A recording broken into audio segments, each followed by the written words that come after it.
part of the Earglue Media family of podcasts.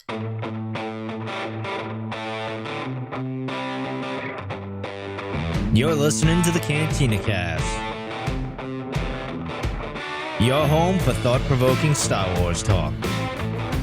Join Albert and Jonesy in breaking down the latest news, trailers, movies, and of course, your favorite characters from a galaxy far, far away.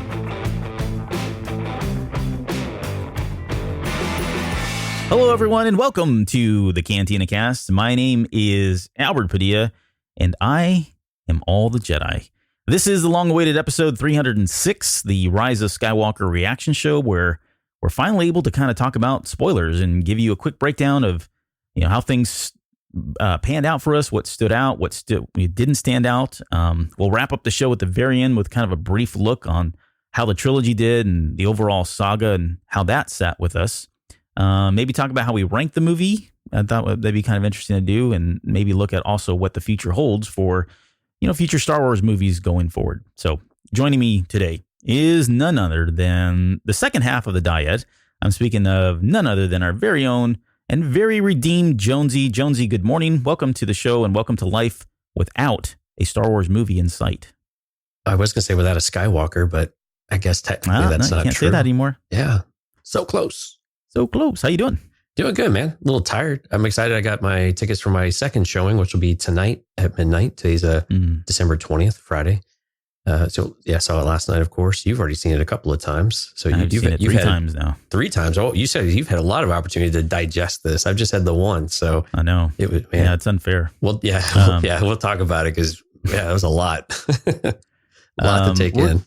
It was. So we're not doing any news. And again, this is going to be a quick, maybe we're shooting for about an hour. This is really going to be some raw reaction, visceral reaction type thing. I've seen the movie 3 times, but I can assure you I've not taken really a whole lot of notes or copious notes in any way or broken down things that I want to just yet. We will do that here very shortly because right after this, I think what we're going to do, well, I'll save it. I don't want to spoil that just yet. Don't spoil it. But before we go forward, I just want, again, you've already hopefully seen the movies. If you're listening to the show, if not, turn it off because we are going to spoil the heck out of it. And I just want to make a quick disclaimer that these really are just our opinions and they're not a prescription of how you should feel or how you should think about this movie, any of the other movies, the saga, your fandom, your passion for Star Wars, any of that stuff. I really, truly believe the strength of our Cantina Cast community has always been that we are able to hear each other out and be respectful, even in the midst of disagreeing wholeheartedly about, something one way or the other. And just being respectful of somebody's passion or their commitment or even their headcanon in Star Wars. So, that's kind of my little disclaimer. And I say all that because it's been a pretty rough 48, 72 hours since the review started coming out. And maybe we'll get into a little bit here in just a second. So, right. All right. So I'm going to throw it. Now I'm scared, man.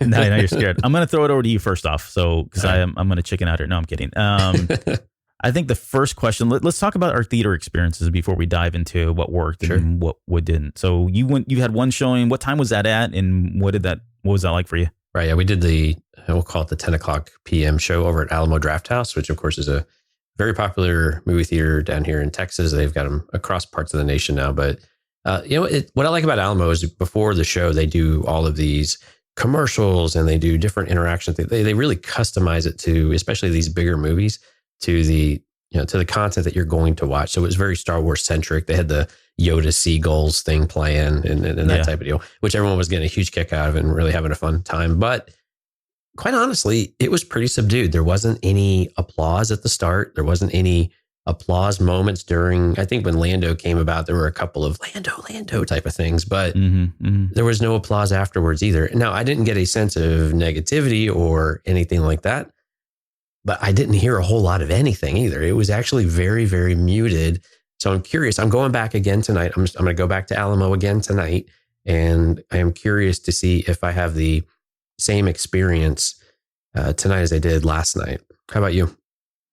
Well, so the first showing I saw was yesterday at 6 p.m. and I had the pleasure and honor of watching that alongside one of our fellow podcasting hosts here at Earglue Media, Imperial Moonwalker Josh, over from the Film Appraisers.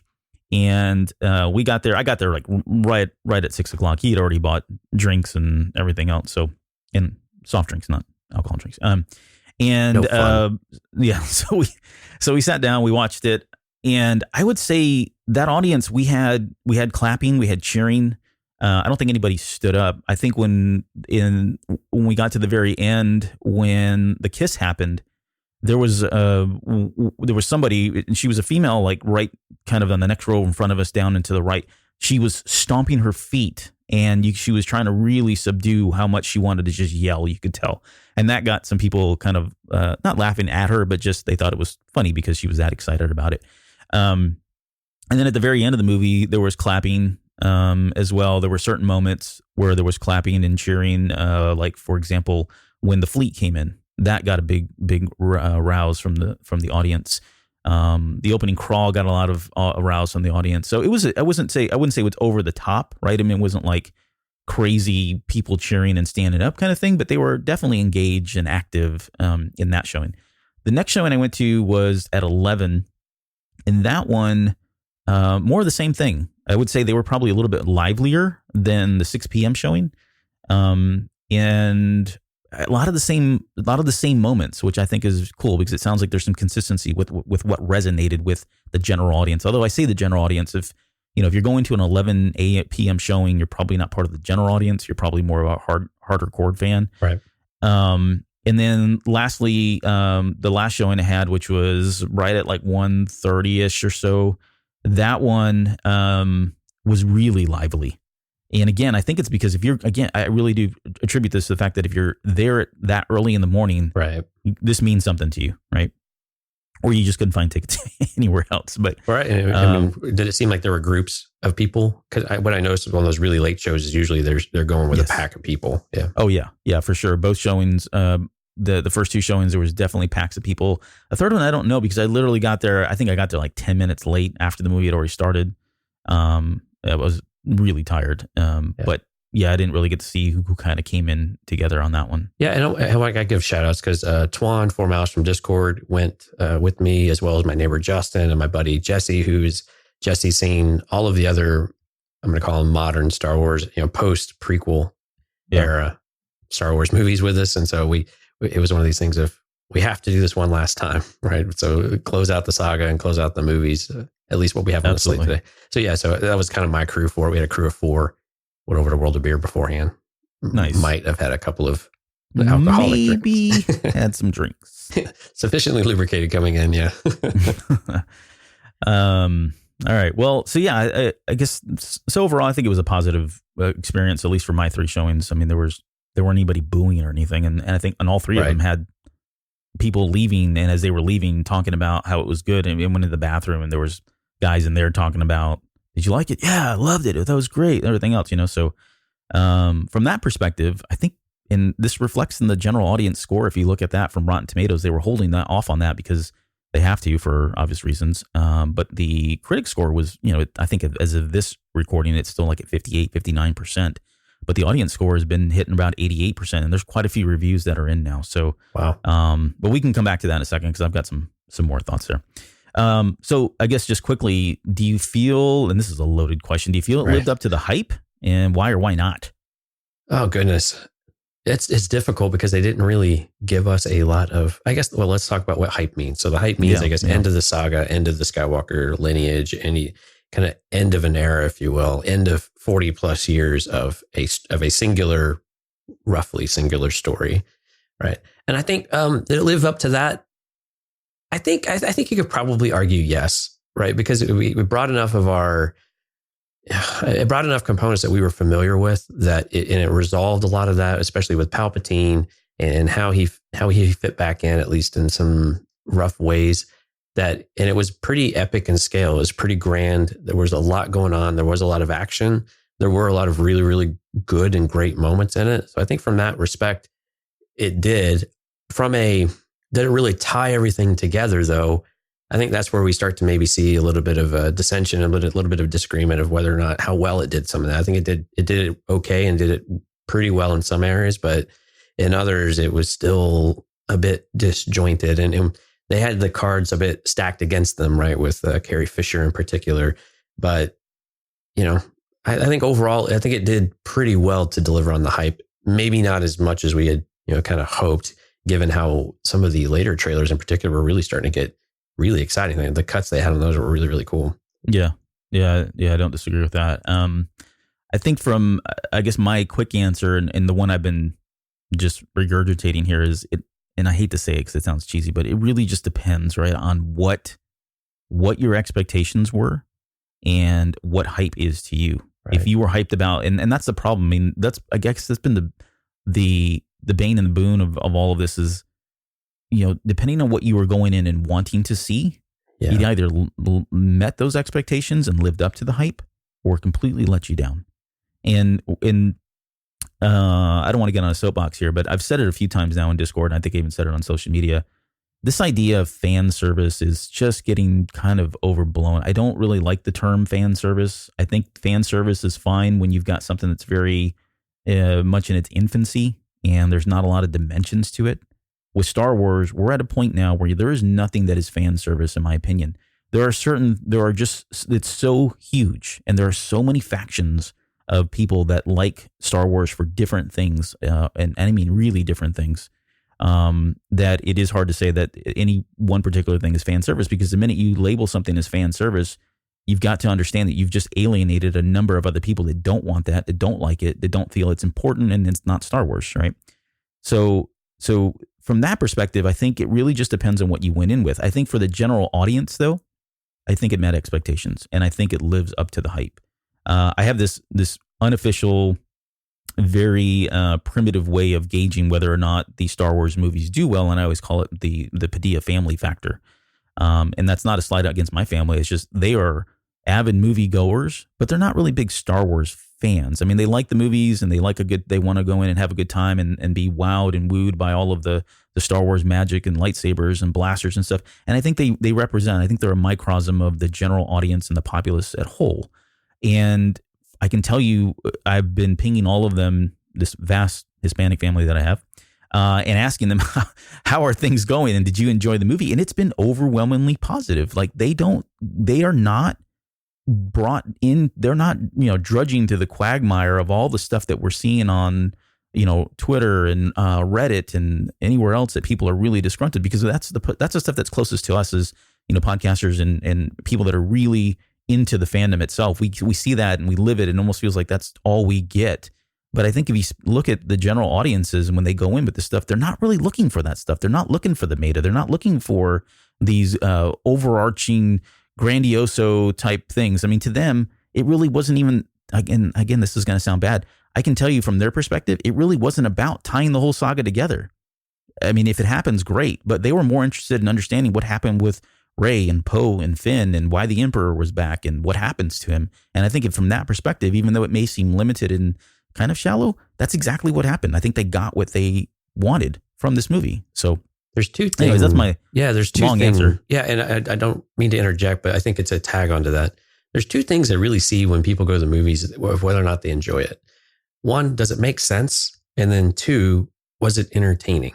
Yeah. I mean, when you boil it down, especially if you're a bit casual with it, those are the two things you have to hit for someone to walk out of the theater and like, yeah, I kind of like that. That was pretty fun, right? Mm-hmm. If you don't hit those two core things, and I think that's even true for hardcore fans, even though we are looking for a lot of really intimate details on some things and the meaning behind the meaning, sometimes you still have to hit some really basic notes in order to leave the theater feeling like, I've got some things I need to work through, but overall, I think I really enjoyed it. So does it hit those two? And when I was talking to the guys after the movie, it was kind of like with your family, it seemed pretty positive. I mean, they enjoyed it. The pacing came up pretty quickly, probably because I brought it up, but it was one of those things. But overall, it kept coming back to a bit more of a positive note about, it felt like we finished this thing up in the right way or in a way, and it feels good, and we're ready to move on. And a couple wanted to see it a second time, so I was like, all right, cool. Let's like Twan and I. He's going to go with me tonight, so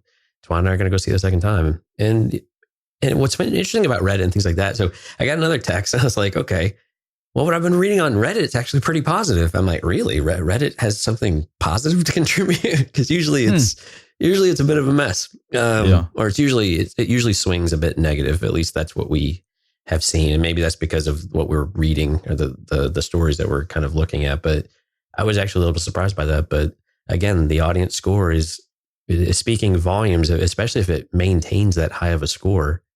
It like you said, it's finding the right notes with people. It's resonating with people, and they're finding it enjoyable, and they will go and see it again. So now we're going to have to start watching the box office numbers and see what we're trending towards for the weekend, and start to see just how long the legs might look through the holiday season. Yeah, that's a good point. We'll definitely keep a pulse on that. People will vote with their wallet. Yeah, I mean, let's have to see where it goes from there. Yeah. Okay, well, let's get into the meat of this, because I do want to touch on the things that we liked, things we didn't, and I'm calling this the more memorable moments for either of us, and maybe the stuff that didn't necessarily resonate with us. So give me some of your more memorable moments first off, and then we'll talk. Or do you want to talk about the bad first? No, let's lead off on a good foot here. Let's go positive. How about it? Give me your first one here. Well, some of it's just more observation and surprise and a bit bewilderment, not in a negative way. Passing objects through the Force. Yeah, yep. I mean, that's a thing now, right? So we knew we were going to get some new Force powers. This one, you know what? I was a little surprised when it happened. It happened in a handful of different times, right? Yeah, we were able to, two. Well, no more than two, at least three that I can think of. Yeah, because what did we have? We saw the helmet, the necklace, ripping the necklace off, passing the lightsaber, of course. Yes, and were the two kind of more memorable ones. But and we had a flavor of this in Force Awakens too, right? I'm sorry, in Last Jedi, the water on the glove. Yeah. But again, it was, being able to actually now willfully in passing a lightsaber, between two people not in the same place. We knew we were going to get something new and different. I don't know that I was expecting that, but it doesn't seem that far-fetched, to be honest with you. But I don't know how the hell they would do it. So it's a little bit of a suspension of belief there, which I think we're going to talk about here in a few minutes. But so that was one of them. It was that moment as well. I think Palpatine being back in general and seeing that he is still a lot of power, regenerating himself after drawing life force out. Again, this is another force ability that we haven't seen on screen, at least. I think they flirted a bit with it in the EU in the Legends material of being able to, it may have been the other way. When you use Force Lightning, it drains your life force, but we haven't seen a transfer of life force one way or another. And so seeing that with healing as well as really restoration and taking it away from others was very different. And I actually kind of liked the concept. I like the idea of it, that you can, this is the ability, these are the unnatural things, right, that you learn over time when you're a Sith Lord, especially when you are the Sith Lord, the Emperor, which was interesting. They kept calling it he kept calling himself the Emperor. Yeah. But those were a couple of moments that really stood out to me. I know those are pretty focused, but the new Force stuff, I was really interested in like, how does this, I wasn't quite expecting it, but it kind of worked. And I was glad that it worked, because those are concerning moments. You were like, well, this could really not go well. Right. That's interesting. You're bringing a different perspective to it that I had not considered yet. Whether or not he had been regenerating. The way I walked away from all of that was he has now been, for the better part of, I don't know, 20 something years or whatever. Yeah. Since Return of the Jedi, been in this state of just disrepair and not able to get any further, so much that he has a, Deus Ex Machina, literally like a machine that's kind of dragging him around and keeping him on minimal life support. He didn't have eyeballs, and his skin his fingers weren't there, so the way I saw that was, okay, he's leveled out, he's not getting anywhere, and so he's resigned himself to the only thing he has left to do, which is find a way to transfer his life, his spirit, into someone else, another host, so that he and the rest of the Sith could continue to live on. And maybe he had some other plan where eventually he would take that body over or whatever. I don't know what the case may be. Yeah, but that's how I saw it. Yeah, it was unclear that was a question after the movie too, of how does that work? What was his real intent? Why would the Sith do this? I'm like, well, the Sith are messed up, man. Oh yeah, they're all kind of crazy. But and then after that, it wasn't, and so that was his plan. And then the moment he realized that they were a dyad and he was able to siphon the life from them and heal himself, then he altered the plan at that point. I think he completely changed and said, well, I'm not going down that path. I don't need a sacrifice. I have these two here as batteries for me. I can recharge, rebuild, regrow myself, and be who I am, and continue to be who I am at that point. Did it come across to you that he was a little surprised? Yes. By that, yeah, because it seemed like a unintended side effect, and he was like, "I hadn't considered this." Yeah, no, absolutely. It felt like it felt like he was aware that something like that could happen, but he makes the comment that it hadn't been in generations, so it could have been it may have been something that he read about or knew about that happened thousands of years ago, and it was only just through Ben and Ray, their connection, right? Yeah, their connection that it existed again. So this is maybe a once in a lifetime, once in a millennia, or several lifetimes, right. Once in a millennia experience, and he was right there on top of it. I mean, that had to just get him super excited about it all. So, well, no, it's great. Again, another example of him underestimating the Jedi in general and underestimating some people in the Force. Yeah, that's always been his downfall. Too damn arrogant. So what other memorable moments for you jump out? So, and I have a whole list of them, so I'm not going to go through all of them, or maybe I will. The first thing on my list, honestly, and I know it's the Han and Ben scene. Mm-hmm. Yeah. That resonated with me on a very personable level. And there's nothing you're going to say or do that's going to change my mind about that.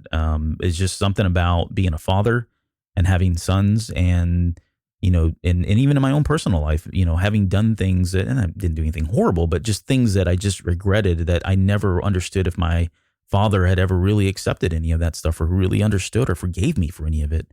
And I never got that from him. And so it just hit me at a very, very, very personal level. So, and the fact that there was no music playing was awesome. Like, it was just silence, the water, the framing of that shot as he's as it pans up, and he's kind of sitting there with his leg out, and he's almost got like this George Washington kind of on the bow of the boat there, standing there looking over the horizon, that kind of thing. That whole thing was just beginning to end was great. And I like that he wasn't a Force ghost. I think I've seen some feedback. People are upset because, well, it wasn't really him and all that. And I don't really care if it was or not. The point of all that was the beginning, and I guess the big turning point, the watershed moment for him to finally turn back into Ben Solo. He needed that from his father. And I think I love that it was a play on what Abrams had set up in The Force Awakens, and it kind of brought that scene to closure, because I had a lot of opened and unanswered feelings and emotions about that scene and why it had to happen.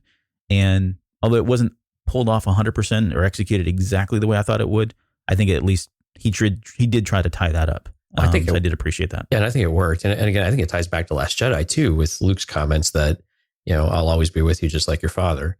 And we finally got to see that. And I agree. I like the way they did it, because I think if he was a Force ghost, that would have been the wrong way to go. Absolutely. It just opens a whole different can of worms. It makes it a mess. And that it was in his head, presumably in his head, that makes a lot more sense, right? I mean, what I thought was really interesting about it, though, was basically reenacting the scene from The Force Awakens, and really being able to finish the scene, whereas it was interrupted before. But I also think it probably answers the questions of, did Han do it to himself?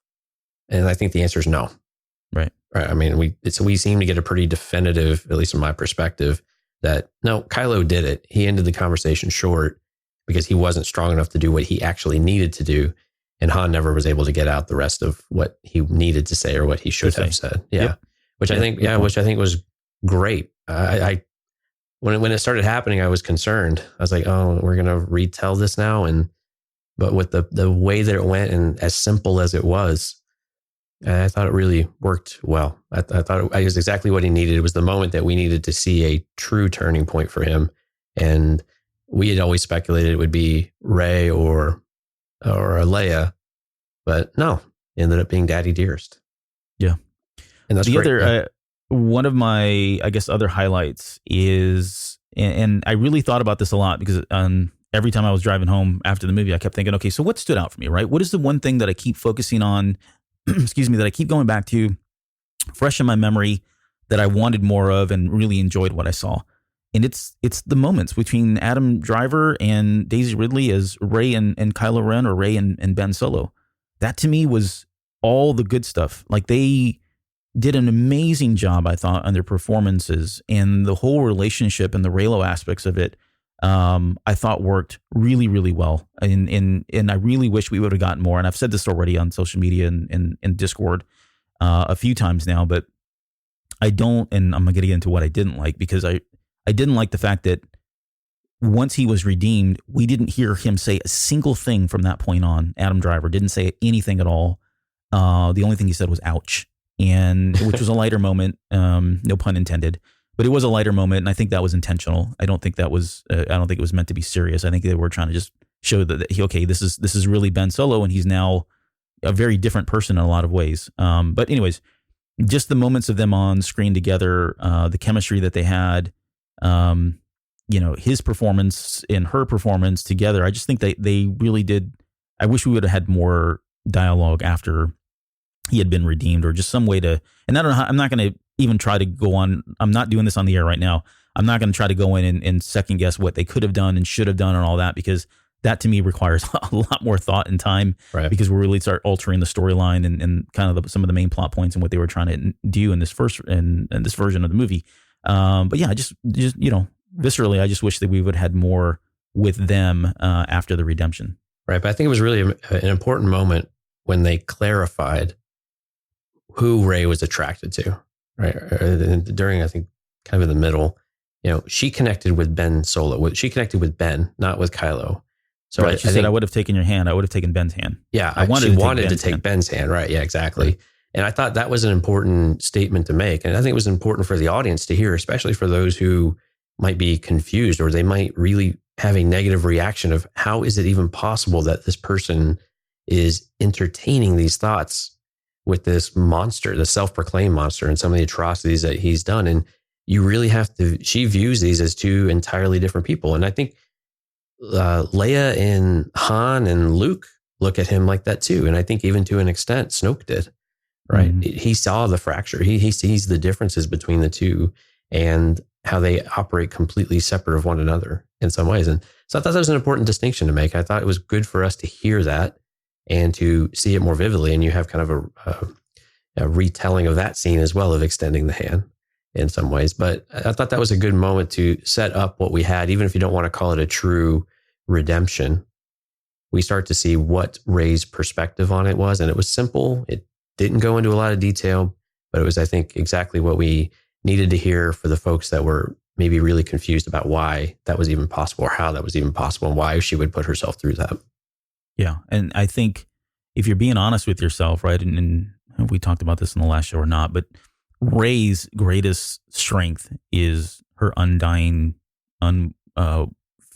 wavering compassion for people, right? Being able to see the good in people from the beginning. We knew that early on. That was all her character was set up to be in The Force Awakens. And this was just an extension of that. Even as powerful as she is and what she could do and how much her character's grown and everything, that did not change. She, as much as she toys with the evil side of it, which I don't want to break off here, but that was really cool too. Like, she's absolutely Mace Windu all over again. She is right on that edge, if not going over the edge or drawing over the line in terms of how much anger she's generating while she's, using her Force abilities. And so she's got to be teetering on that, going down the path of the dark side, but because she's so good-hearted and she's got so much compassion and love for people that it seems like no matter how far away she goes from that, she recoils and comes right back to it every single time. And that's just kind of speaks to her resilience, right? As a Force user, as a user of the light side, just being able to be able to venture off as much as she wants to and tap into that potential and be able to spring back, I think it says a lot about her. It's very similar to a Luke Skywalker, or Mace Windu, or Quinlan Voss, or I don't know, whoever else you want to throw in there that we've seen in the past that's been able to kind of do all that. So, but anyways, yeah, I thought that was a very good moment where, I'm with you, where she was finally able to kind of give us some distinction here and make us help us rationalize the monster versus the person. It has always been about Ben, and we know now that she's able to see that. She saw his future. She saw what was going to happen. And that's what she focused on, regardless of what he did, the atrocities he did, and the things that he continued to do, the least of which was attacking her, whenever he could. So right. So so another memorable moment, I think, is, and you brought it up, so I want to make sure that I think it's important for us to kind of talk through it. When her and Kylo were trying to keep the shuttle from taking off or push it out, and the lightning erupts from her hand. How did that strike you when that happened? What was your impression when that happened?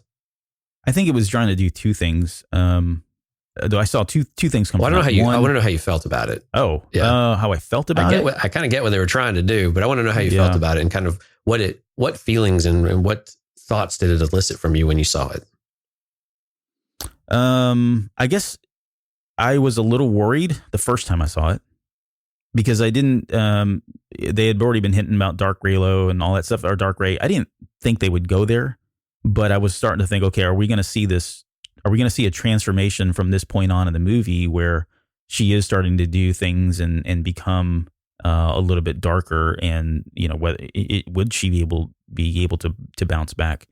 But I don't know that. And I guess the other feeling I had was, well, yeah, of course she can do that. She probably can do a whole lot more too if she really wanted to, given what we've already seen that she's able, she had been able to do up to that point. Right. I had kind of an EU type of moment. This is like the second time I brought up EU, but we haven't we haven't seen light characters use lightning on screen ever, have we? No, we haven't. And in the EU, it did happen from time to time when they are under these moments of intense stress, and when they're having these moments of doubts, the dark side creeps in. And I was excited to see that here because it finally brought that to screen of, yeah, this is possible. And it very much fit where she was at with the character, and you could see the conflict. I liked that part a lot because you're right.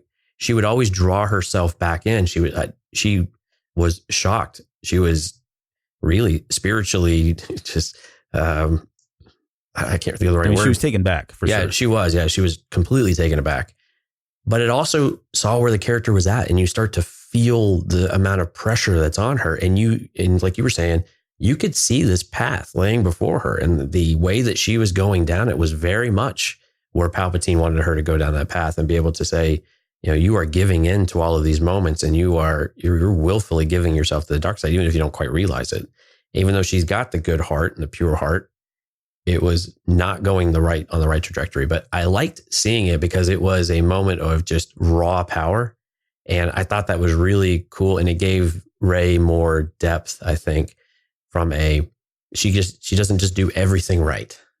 So she's actually visibly making mistakes that had repercussions, and they thought they were a lot more serious than perhaps they were. It was a little bit of a bait and switch, which I'm not a huge fan of, but it was great to just see that raw, unbridled power, and that, you know what, she isn't perfect, and there can be dire consequences for that lack of control and that lack of really focus and dedication to not going the dark side, I guess. Yeah. Another one for me was and these are kind of like quick ones, but like I really enjoyed the hug at the very end between all three of them. I wouldn't say I got emotional, but that was like, oh, that's kind of cool because we hadn't really seen that, and they seemed all genuinely sincere about their hugging. So I don't know if that was filmed last day, and they were channeling some of those own personal, real feelings about this is the end of the journey that they've all been on for the last 6 years or so. Right. I thought that was a great moment, just being able to see them reunited in that way. And then one of the other ones that I have, and there's a bit of a flip side to this too, but I have Rey as a Skywalker as one of the positive moments.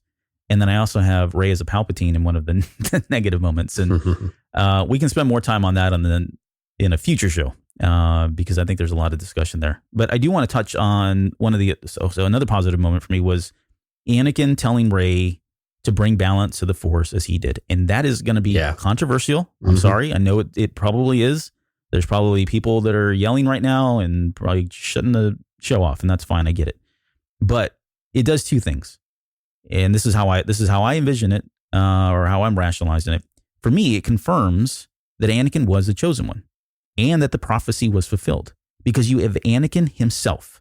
It's not somebody else. It's not somebody reading or misinterpreting a prophecy, but you have canon now, Anakin telling her that he fulfilled the prophecy, and he wants Rey to do it like he did.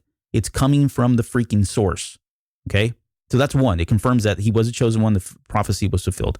And then two, it confirms my own personal theory that there are other people, and probably there are other people that could be chosen ones, or if you don't want to call it that, then that bring balance to the Force, and that this is not the only and last time that we see this, that somewhere down the road in more Star Wars stories, maybe after we're all, we've shuffled off this mortal coil, there may be other characters out there like this that bring balance to the Force. And I just think there has to be. It's a perpetual thing. If we're in complete balance, then what stories are we telling outside of, Imperials versus, soldiers and stuff like that? It's no longer the Force. It's no longer involved. And I think you have to have that. It's just a necessary staple and component of Star Wars. So I enjoyed that moment. I enjoyed that whole scene, really, which there's a lot to discuss and break down from that. But yeah, what did you think about that? I enjoyed the voices. I thought that was really important to bring up, because Anakin saying that really put a bit of a bow on the discussion. And I was glad that they addressed it, and it was rather succinct in how they did it. Now, you're right. It can cause a lot of debate, and I'm sure we'll have that debate soon enough. But I thought it was really important to have that. But I was really just more excited. I was trying to listen to who all was talking, and maybe we can run through some of the voices that we heard. So we know we heard Anakin, right? Yep. We know we heard Luke.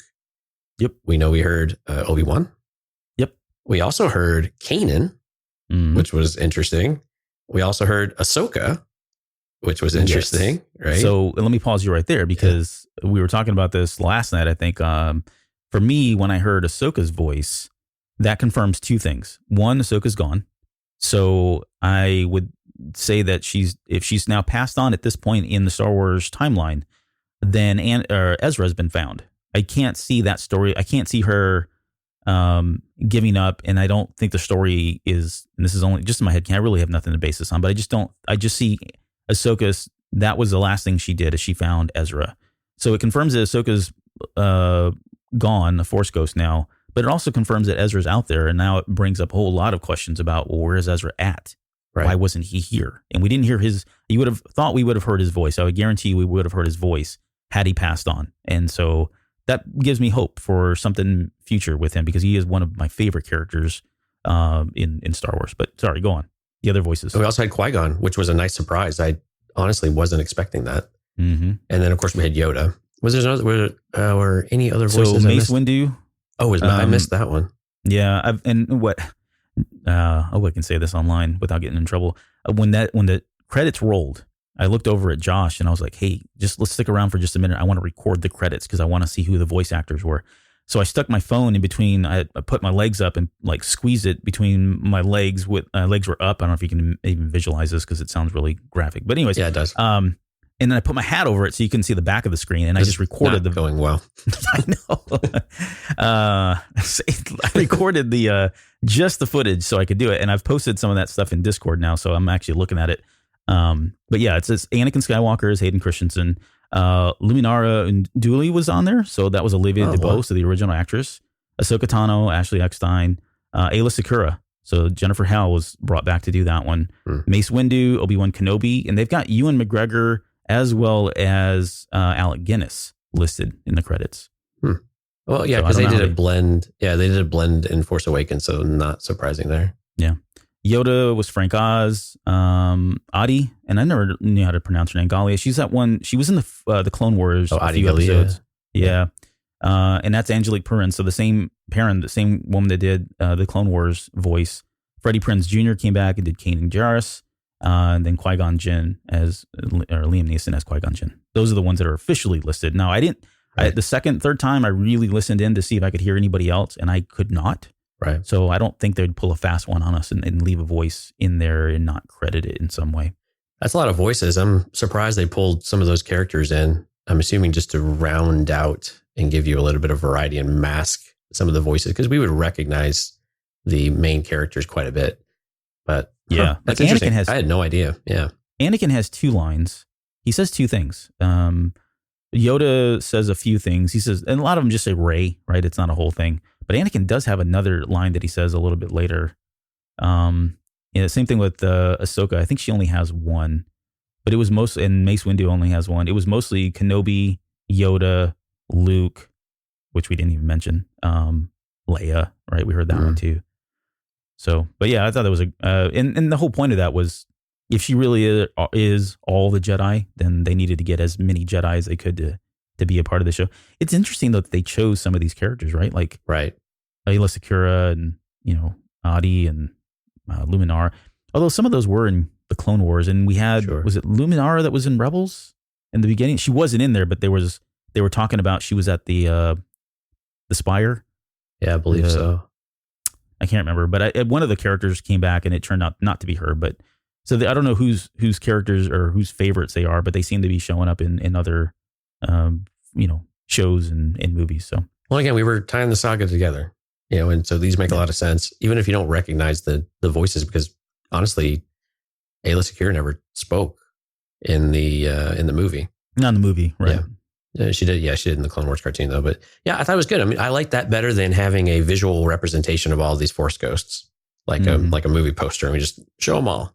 I thought that worked a lot better than what we would have seen if we would have got it visually.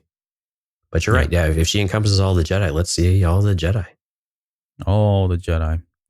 Let me give you my last one here, and then we can move on to what we didn't like, and we won't belabor that one because I don't want to be, But so the last one that I have is really just a thank you to like JJ, Terrio, Kazdan, and Ryan Johnson, because the amount of material now that we have to discuss over the course of 2020 is great. There's a lot of stuff here. Right. I mean, there's just all kinds of things that we can really break down and speculate. And that's the fun thing about this, is because now we're not beholden to another sequel trilogy or another movie that's coming out.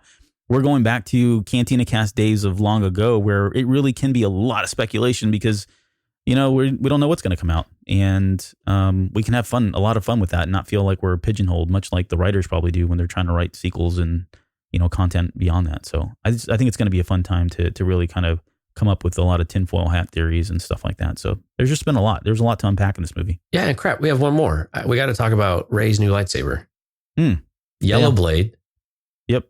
Interesting activation, like a little switch. Yeah, like a rotating. Rotating switch. And I'm assuming that was her staff, right? That's what it looked like to me. It looks like she repurposed the end of her staff as the hilt. So we all kind of got what we wanted there. But yeah, the yellow blade though, first time. I think that's the first time we've seen yellow on screen. On screen, yes. Live action at the very least. Yeah, live action. We've seen it in Clone Wars. The Temple Guardians had him. Yeah, right.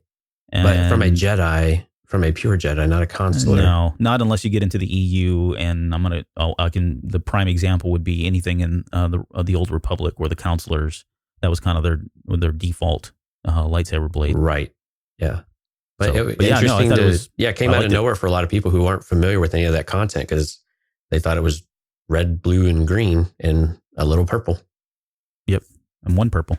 Yeah. So that was a question afterwards, like, how'd they get the yellow? And I'm like, well, okay, we're about to get into the more challenging aspects of the movie here in a minute, which I think that one can lead into a little bit. Yeah. No, I really like that. All right. So let's talk about things that didn't resonate with us. Yeah. You want to go first? Or you want me to go first? Let me generalize them into two buckets, because I think we both agree generally, and then we can get into maybe some more specifics that support that. So I think one is the pacing of the first third of the movie, maybe the first half.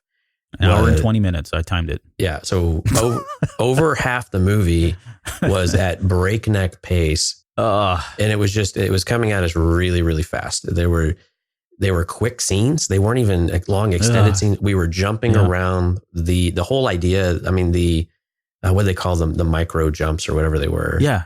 Exactly. Which I thought was a cool concept, but it's like, it was. How the hell is that even possible? And which gets into my second point, is we had to suspend belief pretty frequently at times, like that one, right? We've been so dependent on Navicomputers to tell us what we're doing. And now all of a sudden we're just going to wing it, and again, if they would have leaned on Poe being force sensitive, which I had kind of thrown out there based on what we saw a little bit with Last Jedi was maybe reasonably possible, you could probably get there a little bit, but they went the Finn angle instead. And so, right. Yeah. So just no idea how that's possible. But yeah, those are the two buckets I think I kept coming back to of what are the more difficult parts for me to really maybe not accept, but that were distracting for me through the movie. It was the pacing, and then we had to suspend belief. And it's a movie, and it's Star Wars, and it's set in a galaxy far, far away. I get it. But there were times where you had to really suspend belief in order to get there. And you had to really be flexible with the way that you think about things. Yeah, that him and what did he call it? Hyperspace jumping, hyperspace hopping. He used some term, and I should have tried to write that down or make a mental note of. I will next time, next viewing. Or that's your homework. For light skipping, light skipping, light speed skipping. Yeah, something like that. And apparently it was a thing because Rose knew about it. Yeah. So we're tracking through hyperspace, and now and the ties could do hyper. Well, yeah, I think that was established. I think the first order ties are able to do that. It's the Imperial ties that were never able to. Gotcha. But the fact that they could keep up, though, which we can get into at some point, that to me says, okay, well, now they're using the technology that they had in The Last Jedi to be able to track in hyperspace. So, but anyways, let's get back to the problems. First off, for me, there were a lot of problems with this movie. And I know I've been going on about how all the stuff that I love, but there are some very big things that I did not really care for that much. And that whole hyperspace thing, I actually really thought was awesome. But I thought that was I think that was symbolic of where that first hour and 20 movies, because that's what it felt like as you were watching it, right? One scene, bam, right into the next one. Next scene, bam, right into the next one. And it kept going so fast that it was choking me out. Like there was moments in there where I was like, come on, please stop. In at one point, and we talked about this before we came on the air, I thought to myself, I cannot wait. This is like maybe 40 minutes into the movie. I thought to myself, I cannot wait for the freaking novel to come out so I can just take a breath and understand what is going on and get some context and really take in why people are doing the things that they're doing and why things are happening, because you don't get that. And if you sit there and you take a moment to just try to rationalize why something's happening, you're gonna screw yourself over, because the movie's gonna keep on going and you're gonna start to get disgruntled about it. And that's what I've told people as they were going in. I told this to Kara last night when she was going in the theater. I was like, just don't try to overthink it. Just go in, have fun with it, accept it, and then later on you can get mad and discuss it, which is what we're doing now. But there was just so much, and I think that's attributed to the fact that they were trying to set up certain things in a way so that it all kind of made sense at the very end. Not to mention, try to tie in, this and that to really pull in all the saga and make it feel like really a cohesive story. And some of that, we talked about this too. I don't even know that it was necessary. The best example was the healing of the serpent. I get that they were down in the burrows and they had to find a way out, and that was a mechanism for them to get out. But did we really have to see her heal the serpent? And my answer is no. I think your answer was no too. Right. You said it best. They could have done that, just had her heal Kylo Ren, and we would have been fine. We would have been just fine accepting that that's where she's at with her Force abilities, and it would have been a more powerful scene. Yeah, exactly. Right? That she's doing something like that for him, and not for something that we just everybody. Saw with the serpent. Yeah, exactly. So it was just things like that where it felt like they could have cut a lot of the first hour and 20 minutes out or trimmed it down, and then on the other end of it, and again, something we talked about before we came on the air, and it's one of my negatives, the movie felt too short. And I can't even believe I'm saying that. I feel like this movie probably did need to be 2.5 hours to 3 hours. And I say that now because I said going into the movie, I was like, well, I don't really care how long it is, as long as they can tell the story and they get it all done. But now that I've seen the story and I understand what they were trying to get across, it does feel like it needed to be longer, and maybe to the tune of 2 hours and 45 minutes. I don't know. Heck, I would even take 3 hours, or maybe there's a give and take, right? If they shaved off 15 minutes of the first hour and 20 and gave us that on the back end so that we had more there, fine, whatever. But it just felt like as much as they were trying to do, as much as they were trying to placate and appease different people and make them feel good about, what stuff they were clinging onto in the fandom, that all kind of got in the way. And it just didn't make for a good first hour and 20. Now, the last hour, I will say, felt better. Because by that point, we had resolved a lot of this stuff, right?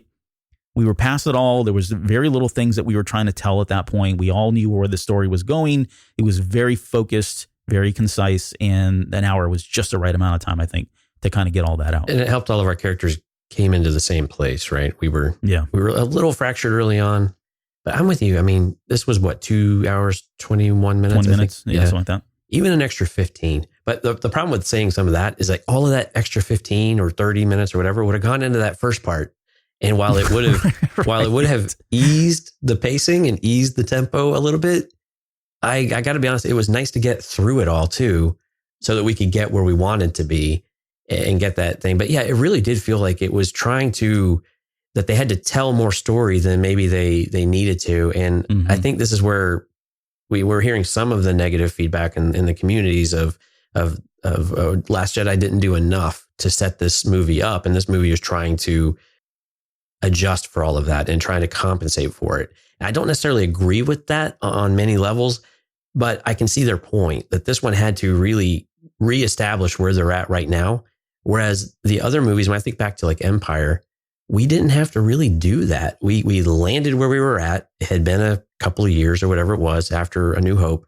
And we just kind of accepted that some things were different. Some things were better. The characters had grown, and you can fill in the little gaps here and there as you feel like you need to, right? The relationship between Han and Leia. This one felt like we had to kind of tell a bunch of stuff in the meantime, and in order to fill this only a year gap really too. And it was just unnecessary. I think I think we're in agreement there that we didn't really need to do all of that in order to get us where we needed to be. We know where Rey and Kylo needed to end up in order to move their story along. And it was good to see them interacting and keep bumping into it. And it was really a relentless pursuit from Kylo, which it mimicked a bit with, the Vader Luke angle, although they didn't have as many interactions directly because they couldn't do all of this stuff. Yeah. But it was good to see that it was very focused and very dedicated. The things that we got, again, off screen from Empire or before Empire, we got to see happen more or less in real time here. But yeah, it really, man, it was just, you couldn't keep track of what was going on or where they were at or what they were doing or what purpose did this serve? Oh, I need the dagger here. Okay, well now I'm looking at the dagger. When she was holding the dagger up, I couldn't figure out what it was she was looking for. Like, what is this actually telling me? Did I miss something there? Yeah. No, did it do a light? I was expecting something. It was the Goonie shot with the key where, he holds it up and it aligns with the rocks out in the water.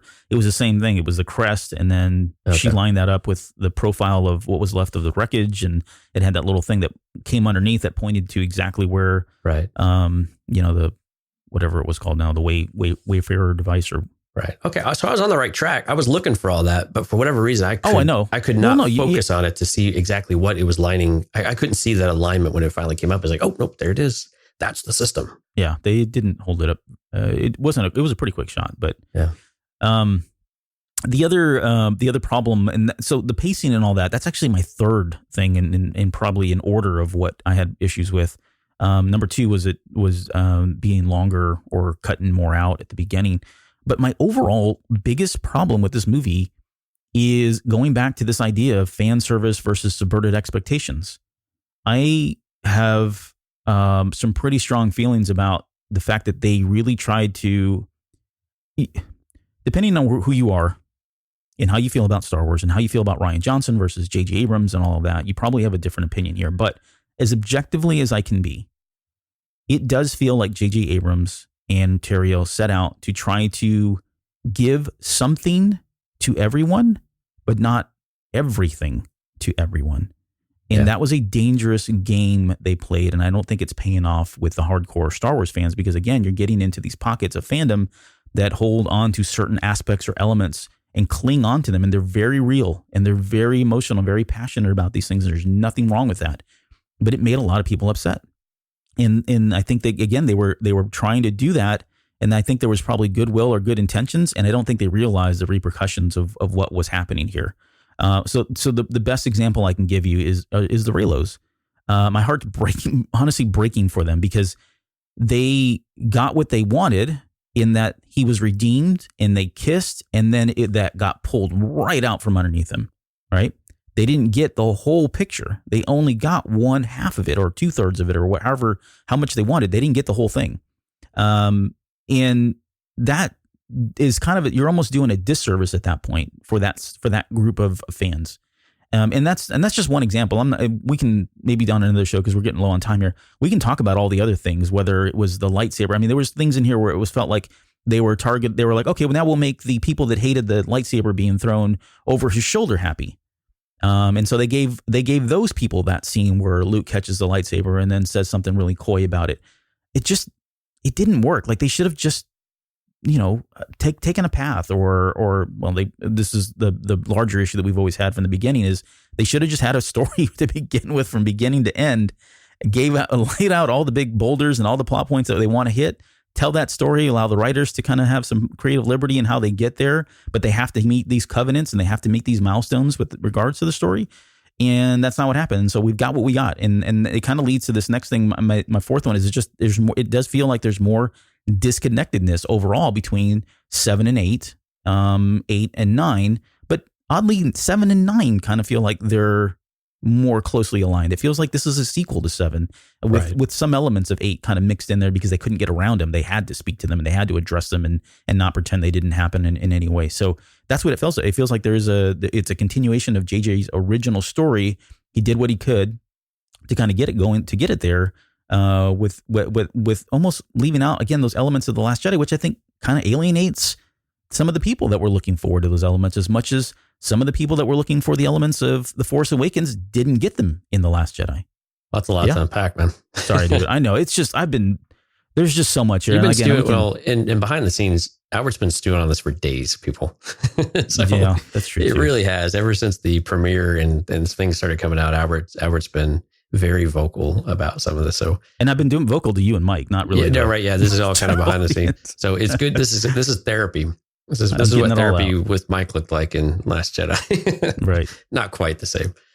I get it. I mean, we've been critical of we've been asking the question, is it going to feel like a trilogy? Is it going to feel like these movies belong with one another?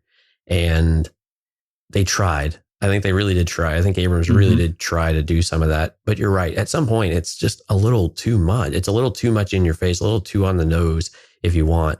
We're okay with subtlety. We're okay with variations of things. We like it when we say, wow, they did this. And that's pretty similar to this, but it's not a complete mirror. It's not the poetry, right? That we get so caught up on of these things rhyming and whatever. It's okay for them to break from that norm. It's okay for it not to rhyme in some cases because you need it to go in a different path. Otherwise, you just keep doing the same things over and over and over. That's the definition of insanity.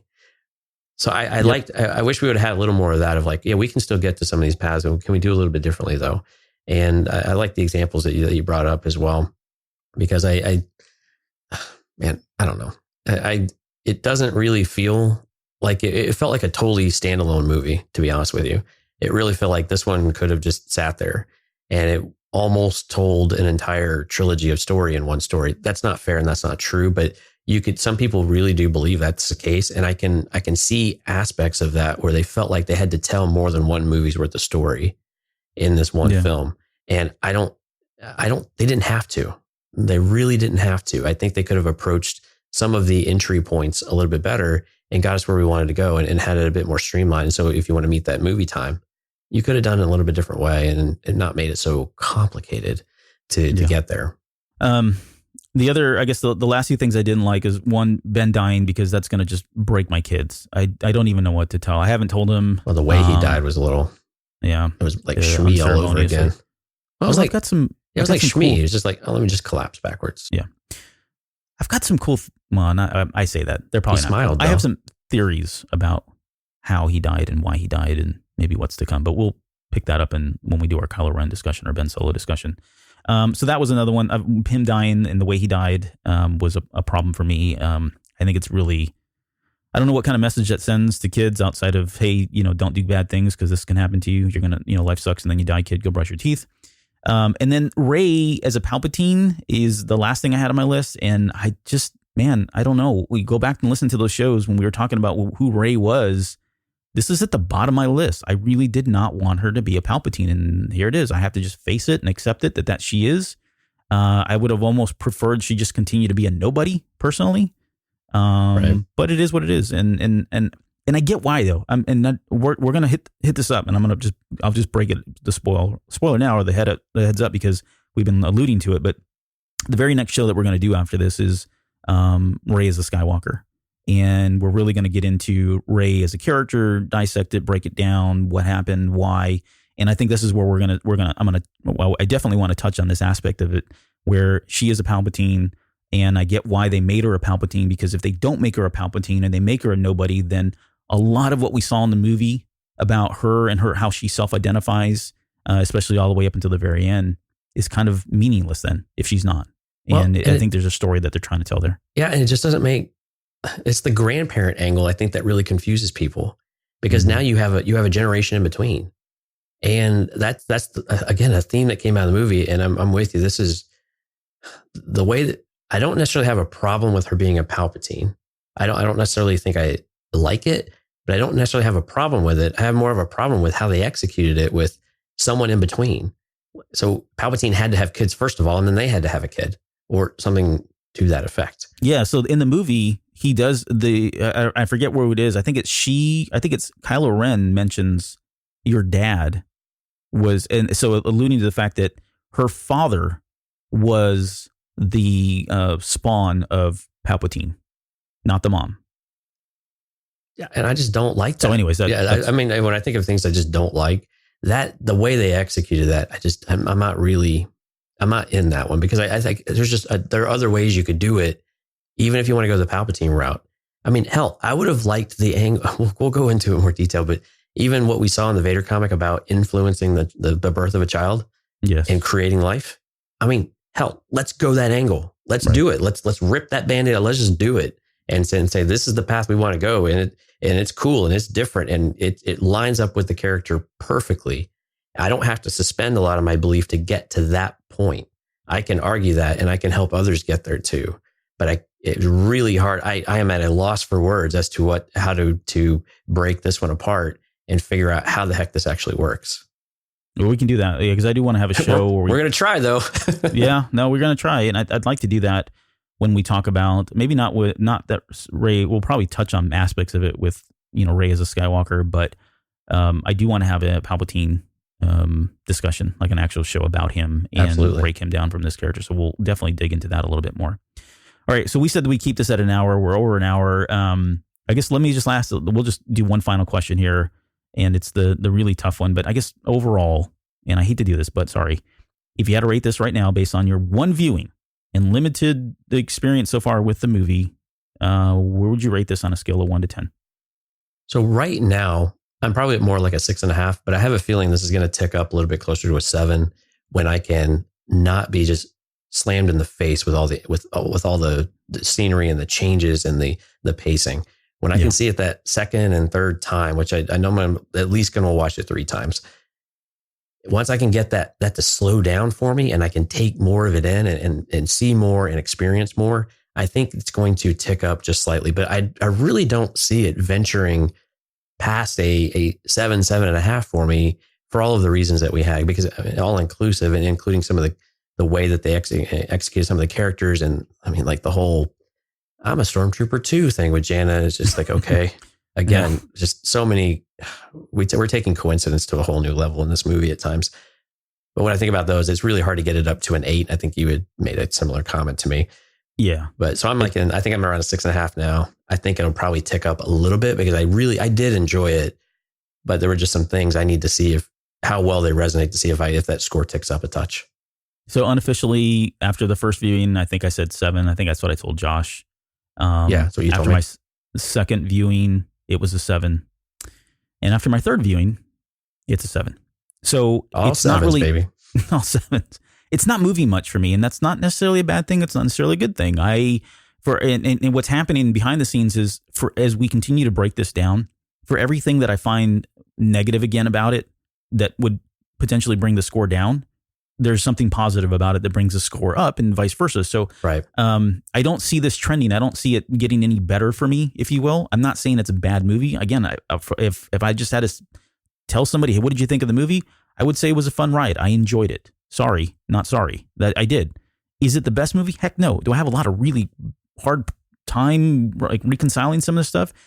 Nearly as much, if not more, than The Last Jedi.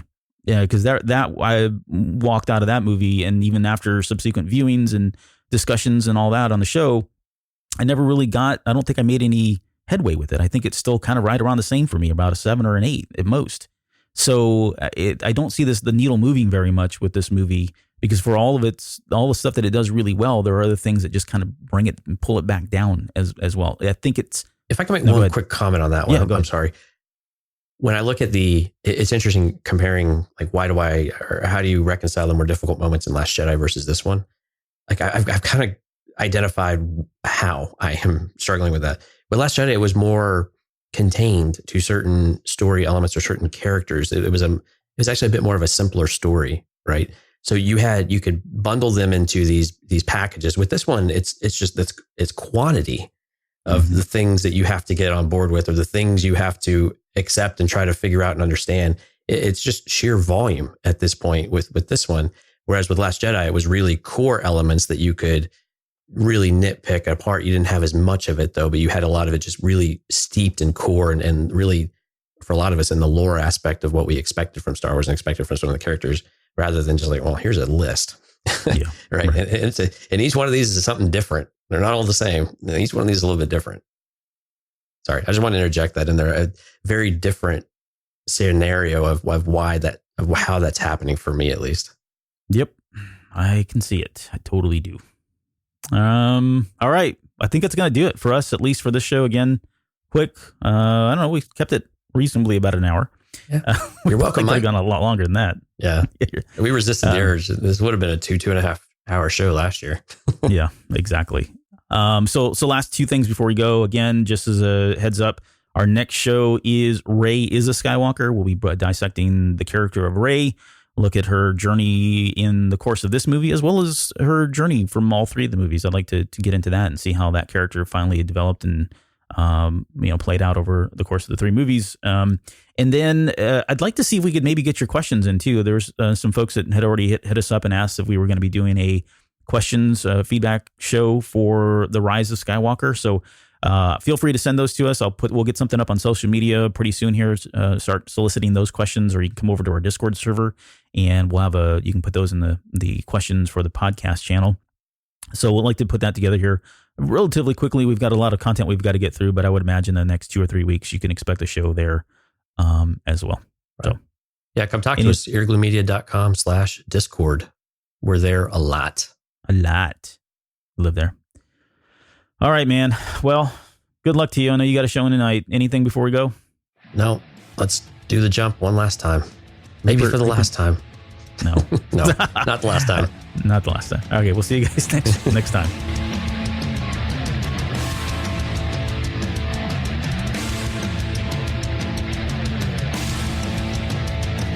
You're still listening? Wow, that's amazing. Well, I'm here to give you the disclaimer. Normally we do a big, long, drawn-out disclaimer thing saying what's what and who's what and all that other stuff, but I think you guys kind of know that Lucasfilm and Disney have no affiliation with us at all, and we have none with them.